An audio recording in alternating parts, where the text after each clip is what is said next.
Supreme কোর্টের নির্দেশ ছিল যে এই যে ট্রাইব্যুনালে এসআইআরে যাদের নাম বাদ গিয়েছে তারা তাদের নাম নথিভুক্ত করতে বা ভোটাধিকার ফিরে পেতে তারা ট্রাইব্যুনালে যেতে পারেন, এবং নির্দেশ ছিল যে ট্রাইব্যুনালে যদি নিষ্পত্তি হয়ে যায় 21 তারিখের মধ্যে, তাহলে 23 তারিখে তিনি ভোট দিতে পারবেন। যদি 21 তারিখের মধ্যে নিষ্পত্তি হয়ে যায় ট্রাইব্যুনালে যে তিনি বৈধ ভোটার, 23-এ ভোট দিতে পারবেন।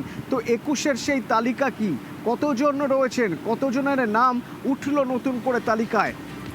সরাসরি সোমরাজ রয়েছেন আমার সঙ্গে। সোমরাজ, দেখো, এখনো পর্যন্ত নির্বাচন কমিশনের তরফে আনুষ্ঠানিকভাবে জানানো হয়নি যে কতজনের নাম চূড়ান্ত ভোটার তালিকায় যুক্ত হলো বা কতজনের নাম চূড়ান্ত ভোটার তালিকা থেকে বাদ পড়লো। আজ ভোর রাতে নির্বাচন কমিশনের তরফে প্রথম সাপ্লিমেন্টারি লিস্ট ট্রাইব্যুনালের তরফে নিষ্পত্তি করা সেই তালিকা প্রকাশ করা হয়েছে, এবং কমিশন সূত্রে জানা যাচ্ছে যে প্রায় 500-র কাছাকাছি অভিযোগের নিষ্পত্তি ট্রাইব্যুনাল করেছে।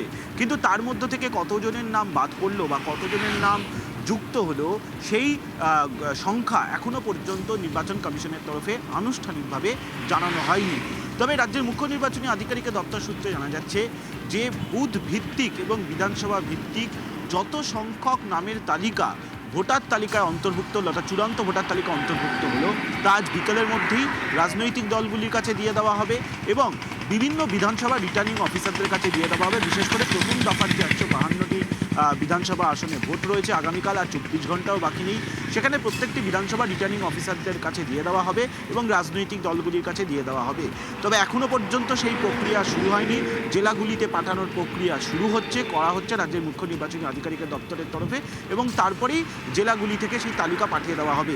রাজ্যের মুখ্য নির্বাচনী আধিকারিকের দপ্তর সূত্রে জানা যাচ্ছে জাতীয় নির্বাচন কমিশনের তরফে সেই সংখ্যা পাঠানোর পরেই রাজ্যের মুখ্য নির্বাচনী আধিকারিকের দপ্তর তরফে আনুষ্ঠানিকভাবে তা জানিয়ে দেওয়া হবে। তুমি জানো, প্রত্যেকবারই ভোটের আগের দিন রাজ্যের মুখ্য নির্বাচনী আধিকারিকের দপ্তরের তরফে নির্দিষ্টভাবে বিজ্ঞপ্তি দিয়ে জানানো হয় যে প্রথম কোন দফার ভোটে কত সংখ্যক ভোটার ভোট দেবেন, বিধানসভা ভিত্তিক ভোটারের সংখ্যা, এবং সেক্ষেত্রে যেহেতু এবারে রাজ্যে এটি ব্যতিক্রমী জায়গা হয়েছে এসআইআরকে কেন্দ্র করে, এবং গতকাল রাত পর্যন্ত নির্বাচন কমিশন সাপ্লিমেন্টারি লিস্ট নিয়ে কাজ করেছে, ফলত আজ বিকেলের মধ্যে রাজ্যের মুখ্য নির্বাচনী আধিকারিকের দপ্তর চূড়ান্তভাবে জানিয়ে দেবে যে এই যে ট্রাইব্যুনালে নিষ্পত্তির পর আজ ভোর রাতে যে সাপ্লিমেন্টারি তালিকা প্রকাশ করা হলো সেখানে কতজনের নাম যুক্ত হলো বা কতজনের নাম বাদ পড়ল।